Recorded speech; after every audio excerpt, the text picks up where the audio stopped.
사랑하는 성도 여러분, 초대교회의 성도들은 어떻게 예배를 드렸을까요? 아마 이 자리에는 수십 년째 연세가 많은데도 불구하고 소위 모태신앙으로부터 시작해서 신앙생활을 하신 분들도 많이 계실 겁니다. 수십 년 동안 우리는 지금 오늘 예배드리는 거의 이 방법과 별로 다르지 않은 이런 형태로 예배를 드려오곤 했습니다. 그러다 보니 우리의 생각 속에서는 이렇게만 예배 드릴 수밖에 없지 않은가, 또 혹은 이렇게 예배 드려야 되지 조금이라도 다르게 예배 드리면 큰일 나는 것 아닌가, 그런 생각을 갖게 됩니다. 교단마다 또 교파가 워낙 다르다 보니 한 교단과 교파 안에서는 통일성을 유지하기 위해서 예배 모범이라는 것을 모든 교단들이 가지고 있습니다. 그 안에는 예배 가운데 이런 것이 있어야 된다. 예컨대 묵도로 시작한다. 또 찬송을 부른다. 또 성경 말씀을 교대로 낭독하는 교독을 한다. 또 설교를 한다. 헌금을 한다. 이런 것들이 다 제정되어져 있습니다. 그래도 우리 교단은 성령님께서 우리의 마음을 주장하시고 역사하시고 또 우리 각 사람에게 하나님께서 신앙 양심의 자유를 주셨다는 것을 믿고 있기 때문에 오늘 11월 첫째 주일에는 어느 본문을 가지고 무슨 설교를 할 것인가 목사가 기도하는 가운데 정하면 될 일입니다. 또 여러분과 함께 우리가 부르는 회중 찬송, 어느 찬송을 부를 것인가 그것 또한 제가 정합니다. 그러나 우리 찬양대가 무엇을 찬양할 것인가 홍대영 지사님 제가 강요하지 않죠? 우리 지휘자들이 알아서 하나님 앞에 기도하는 가운데 결정하십니다. 오늘 일부를 기도해 주시는 오광희 장로님이나 우리 안창식 장로님도 제가 이렇게 기도하십시오라고 가이드라인을 드리는 것이 아니라 두 분이 하나님 앞에 늘 기도하시는 가운데 우리 교회와 나라와 민족을 위해서 이런 것을 기도해야 되겠다. 하나님께서 감동 주시는 대로 기도합니다. 그러나 어느 교단과 어느 시대에는 이 예배 모범이라는 것이 아예 1년 52주, 이 주일에는 이 본문을 설교하라, 이 본문을 읽으라, 이 찬송을 부르라, 또 대표 기도하는 사람들은 이 기도를 하라 해서 아예 정해져 있는 기도문을 낭독하는 것이지 자신의 감정과 자신의 의지, 하나님께서 주시는 감동을 따라 기도하는 것이 아니었다 하는 거예요. 그러나 우리는 여전히 묵도를 해야만 되고 축도를 해야 되고 또 목사가 없으면 주기도문을 해야만 되는 줄로만 생각하는 경직된 의식들이 간혹 있어요.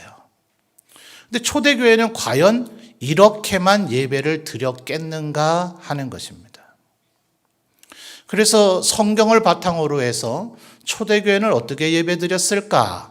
그래서 많은 신학자들이 성경을 통해 연구를 해야 되죠. 그냥 자기 임의대로 이랬을 것이다 상상의 나래를 펼치면 안 되고 성경에 기록되어 있는 것과 또 교회사와 성경은 아닐지라도 초대교회에 교부들, 사도들, 속사도들이 적어놓은 여러 문헌들이 있기 때문에 그것들을 통해서 초대교회는 이렇게 예배를 했구나 하는 것을 연구한 저술들이 몇 권이 있어요. 예컨대 우리 성도님들도 쉽게 읽을 수 있도록 초대교회 이야기라든지 1세기 교회의 예배 이야기 이런 제목들로 출판되어 있는 책들도 있습니다. 여러분, 우리가 성경의 기록을 살펴보면 성전이 마치 이와 같이 예배하지 않았을까? 우리 성도님들은 흔히 그렇게 상상을 하지만 가장 두드러진 차이점이 우리 여자 성도님들께는 죄송하지만 이게 만약 성전이었다면 여러분은 이 안에 들어와 계시지를 못하겠습니다. 성경을 보니 이방인들은 여기까지만 올 수 있고 이 안으로 들어오면 경고 없이 죽는다. 그래서 거기까지 접근이 허용된 걸 이방인의 뜰이라고 하는 표현이 성경에 나타납니다. 그것보다는 성전 더 가까이로 접근할 수는 있지만 일명 여인의 뜰이라고 해서 유대인 여성이라 할지라도 여기까지만 올 수 있는 것이지 성전 안은 아예 들어올 수 없다. 이렇게 되어 있었단 말이에요. 그러니 초대교회 예배는 결코 성전 안에서 지금 우리가 드리는 이런 방식으로 예배 드리지 못했다는 것을 우리가 알 수 있겠죠. 또 그나마 그 성전은 AD 70년이 되면 예수님이 예언하신 대로 돌 위에 돌 하나도 남지 않고 다 무너져 버렸어요. 완전히 해체되어졌습니다. 그 성전의 가장 외곽 울타리 담벼락이었던 그 담의 일부가 오늘날 통곡의 벽이라는 이름으로 남아 있을 뿐이죠. 그러니까 아예 성전은 없어져 버렸어요. AD 70년 이전에 예루살렘에 성전이 있었다 하더라도 바울 사도를 위시한 수많은 사도들에 의하여 로마 제국 전역에 세워진 교회는 결코 예루살렘에 있는 성전이 아니었습니다. 그러니 그들은 어떤 장소에서 어떻게 예배를 했겠는가? 1차적으로는 유대인들의 회당에서 모였다라는 기록이 사도행전의 초입부에 많이 등장을 하죠. 회당은 어떻게 생겼을까요? 이 건물도 존속이 돼서 오늘날까지 전해졌으면 고대 1세기에 유대인들의 회당은 이랬겠구나 하는데 아시다시피 이스라엘은 언제나 전란에 휩싸이기 일쑤였잖아요. 대부분의 건축물들이 파괴되고 새로 지어져서 그런 흔적을 찾아보기는 어렵습니다. 다만 회당이라 하는 것은 유대인 남자 10명이 모이면 회당을 조직할 수 있다. 그리고 10명 중에 1명을 회당장으로 세운다는 이 규정을 근거로 해서 또 고대 출애굽 당시에도 모세의 인도 아래 이 애굽에서 나와 가나안 땅을 향해 가던 이들에게 1000부장, 100부장, 50부장, 최소 단위가 뭡니까? 10부장이 있었죠. 그래서 오늘날 우리 교단의 헌법에도 교회 안에 구역을 조직할 때 10가정 내외로 조직함이 좋다. 이런 표현이 나오는 이유가 거기에 있습니다. 그래서 아마도 유대인 남자들 10명 정도 혹은 한 도시에 만약 유대인들이 제법 많았다면 여러 곳에 회당에 있었다는 표현이 성경에 나타나는 것으로 볼 때 그때도 10명 단위로 아마 쓸 수 있는 건물을 쓰지 않았겠는가.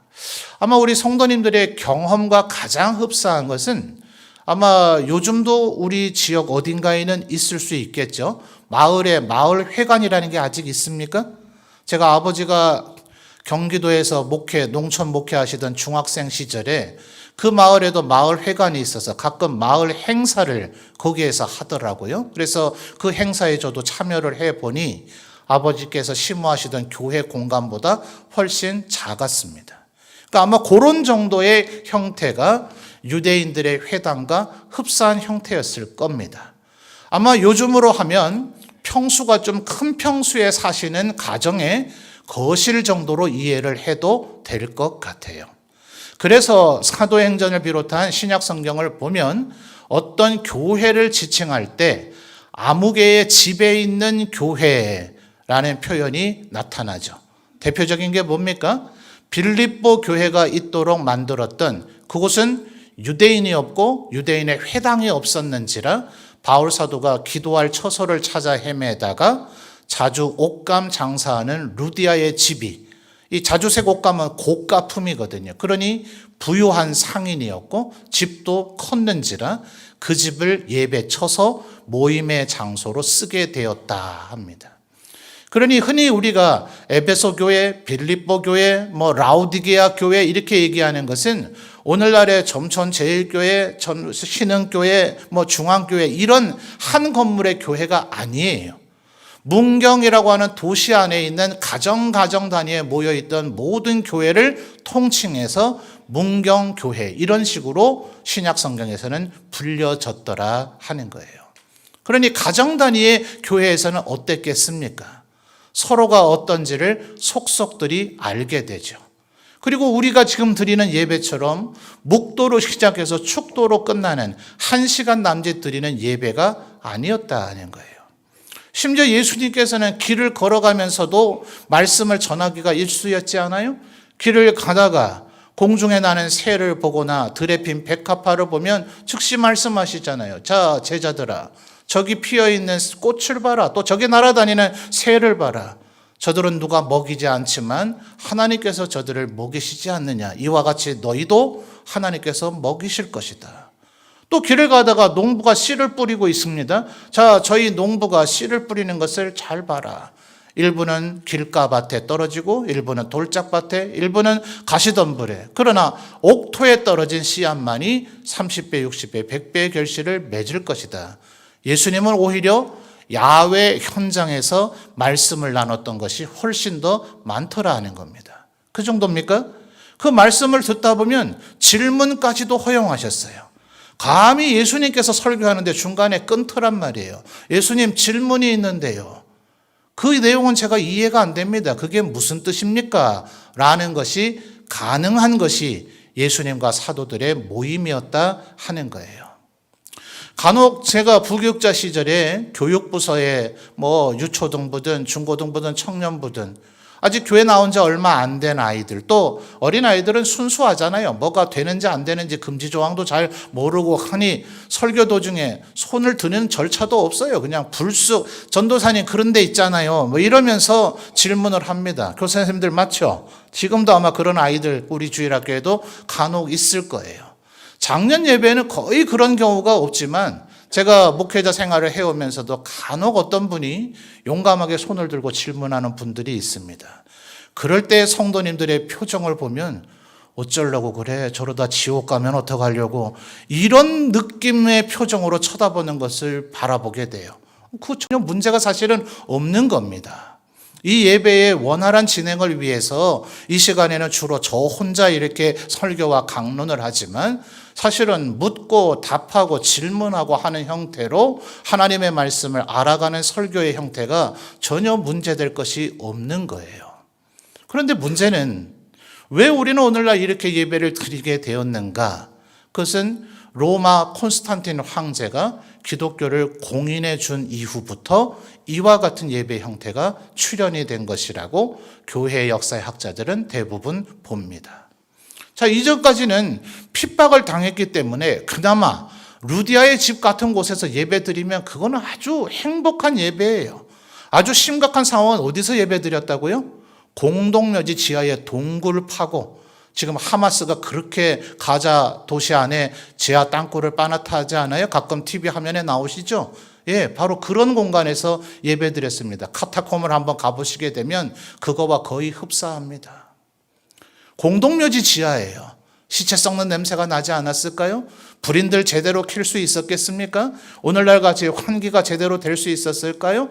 그런 곳에서 예배 드리곤 했더라 하는 거예요. 그런데 어느 날 로마 황제가 더 이상 기독교를 박해하거나 핍박하지 않겠다. 얼마 지나고 나서 심지어 아예 기독교를 국교라고 공인을 해버립니다. 그리고 황제가 친히 예배에 참석하기를 시작해요. 그래서 로마에 이미 있던 건물을 사용하기 시작했는데 로마에 있던 건물이 지금 우리가 사용하는 이와 같은 거대한 홀 형태의 건물이었어요. 그래서 그렇게 시작된 예배의 형태가 2000년 지난 지금까지도 거의 천편일률적인 이런 예배의 공간, 그리고 이런 예배의 형태로 정착되어지게 됩니다. 굉장히 좋은 면도 있어요. 이 층고가 높은 이 공간은 굉장히 소리도 공명이 되어지고, 또 공간 자체가 이렇게 되어지면 마치 우리가 하나님과 더 교통이 잘 되는 것과 같은 마음의 심리적 효과가 있습니다. 이 천정이 낮은 거에 비해서 말입니다. 심지어 로마 캐톨릭 사람들은, 우리는 그런 것을 단호히 거부하지만 창문에도 스테인드 글래스라고 해서 햇빛이 거기에서 투과해서 들어오면 영롱한 빛을 내서 마치 하나님의 은총이, 마치 성령이 비둘기처럼 임하는 것과 같은 느낌도 연출하고자 애를 썼습니다. 그런데 이런 예배만이 과연 예배인가? 자, 이렇게 예배를 하다 보니 우리가 경건하고 은혜를 누리고 또 마음의 기분이 좋은 그런 은혜는 충분히 누릴 수가 있습니다. 그런데 한 가지 단점이 생겨나기 시작을 했어요. 아마 이 찬양대원들이나 비파와 수금 멤버들은 같이 연습하시는 시간이 많다 보니 앞뒤 좌우에 있는 분들이 누군지 어느 정도는 아실 겁니다. 자, 우리 회중석에 계신 분들 앞뒤 좌우 사방 팔방을 한번 쳐다보십시오. 자, 진짜 한번 보세요. 한번 보십시오. 옆에 계신 분, 또 대각선으로 앉아 계신 분들 성함 이름 다 아시겠습니까? 그리고 그분들이 어디에 살고 계신지는 아시겠습니까? 그분이 뭘 먹는 걸 좋아하는지, 또 요즘 젊은 애들 MBTI라고 성격을 16가지 유형으로 나누는데 어떤 유형의 사람인지 아십니까? 모르죠. 아마 모르시는 분이 대부분일 거예요. 1시간 내도록 앞면을 보시는지 제 얼굴을 보시는지는 모르겠지만 성경과 찬송 외에는 앞면만 보다가 가시니 말입니다. 그래서 교회는 계속해서 이렇게 예배를 드리다 보면 규모가 우리 교회 정도만 되더라도 내가 점천제일교회 성도입니다. 아, 당신도 점천제일교회 성도입니까? 서로가 우리 교회 성도라는 것은 알 뿐 그 외의 것은 전혀 모르는 관계가 출현되어져요. 그래서 현대 교회에서는 이와 같은 예배를 대그룹 예배라고 얘기하고요. 또 우리가 이미 해왔던 전도회나 구역, 그리고 내년부터 시행해 보고자 하는 코이노니아 같은 것을 소그룹 예배 형태라 이렇게 얘기합니다. 자, 그냥 소그룹 예배 이렇게 단정적으로 말하지 않고 예배 형태라고 제가 일부러 붙여서 말씀을 드리는 이유는 여러분이 자꾸 예배라고만 국한하면 역시나 묵도하고 축도해야 되고 목사님이 안 계시니 주기도문이라도 해야 되고 누군가는 대표기도 해야 되고 누군가는 설교나 강론을 해야 될 텐데 나는 여잔데 나는 장로님도 아닌데 내가 이걸 해도 되는가라는 생각을 할 수 있기 때문에 그래요. 서로의 말씀을 나누고 교제하는 것이 보강이 되어질 때 우리가 비로소 그리스도의 한 몸됨을 이루어갈 수 있더라 하는 거예요. 자, 아까 제가 사도행전 2장 42절의 말씀을 읽어드렸는데요. 우리 성도님들이 다시 한번 읽어봐 주실까요? 그 가운데 4가지의 요소가 있습니다. 이것이 바로 성령 강림 사건 이후에 예루살렘에서 출현한 교회의 모습이었다 하는 거예요. 자, 42절 4가지를 찾는다 생각하시고 한번 읽어봐 주실까요? 시작.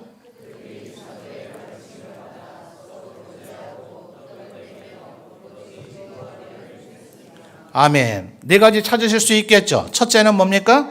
사도의 가르침. 오늘날엔 사도가 없습니다. 예수님이 임명한 사도가 다 이제는 하늘나라로 가버리셨기 때문에 저와 같은 목회자가, 그래서 수요일마다 리더 모임을 계속해서 리더들에게 이렇게 인도하십시오라는 지침을 제가 제공해 드릴 거예요. 두 번째 뭐라고요? 서로 교제한다고 했는데 이 교제라고 한글로 번역되어 있는 헬라어가 바로 코이노니아입니다. 그래서 이 코이노니아가 강화되는 모임을 좀 해봐야 되겠다 하는 생각을 한 것이고요. 세 번째가 뭡니까? 떡을 떼며. 자, 이거 뭐 밥 먹으란 얘기인가 하실 수 있겠는데요. 46절과 47절을 보면 42절을 다시 부연 설명한 표현들이 나타납니다. 46, 7절 우리 성도님들이 읽어주실까요? 시작.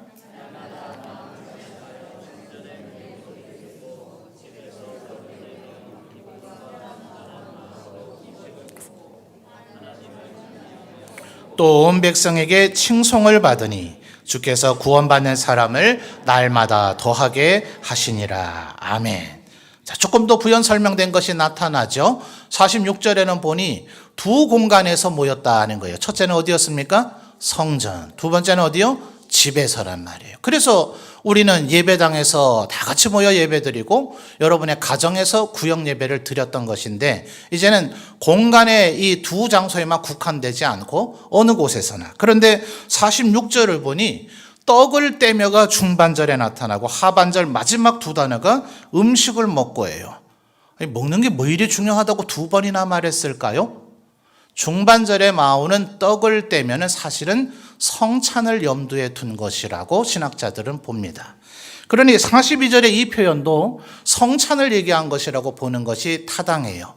그래서 초대교회 때는 각 가정마다 그 가정의 가장들이 성찬을 행했을 것이라고 신학자들은 봅니다. 왜냐하면 빌립이 에디오피아 내시에게 복음을 전하고 집사의 직분에 있던 그가 바로 세례를 베풀죠. 그러나 현대 교회는 교단의 통일성과 질서 유지를 위해서 세례와 성찬은 오직 목사가 하라고 제안해 놓고 있긴 합니다. 그래서 여러분이 가정에서 성찬을 행하시란 얘기는 아니고 46절 하반절에 있는 음식을 먹는 이런 교제, 사람은 밥을 먹어야 친해진다. 사람은 원수하고는 절대로 밥을 먹지 않는다. 서로 마음이 상하면 밥을 먹어야 원수가 아니고 풀수가 있다라는 격언들이 있어요. 항차 하나님의 백성들은 오죽하겠습니까? 그래서 우리 함께 밥을 먹는 게 대단히 중요합니다. 가족 못지않게 거의 혈족과 같은 개념의 단어가 뭡니까? 식구죠, 식구. 밥 같이 먹으면 친족과 외척인 친척과 같은 그런 끈끈한 관계가 되는 거예요. 그래서 성도들의 교제 가운데도 함께 음식을 먹는 것은 대단히 중요한 영적인 의미가 깃들여져 있습니다. 그리고 42절 마지막 네 번째는 뭡니까? 기도하기를 힘썼더라 하는 것이에요. 그래서 이제부터 우리 점천제일교회도 내년에 코이노니아 모임을 시작해서 우리가 지금 잘 드려지는 이 예배, 아마 우리 태신자분들도 이 자리에 오셔서 예배에 동참하시면 오늘 두 분의 새가족도 그러시리라고 저는 확신합니다. 새가족 등록하셨을 때 제가 종종 영접하는 시간에 여쭤봐요. 예배 드리고 나서 기분이 어떠시던가요? 하면 거의 대부분의 분들이 마음이 왠지 평안해졌습니다 라는 대답을 하시곤 하더라고요.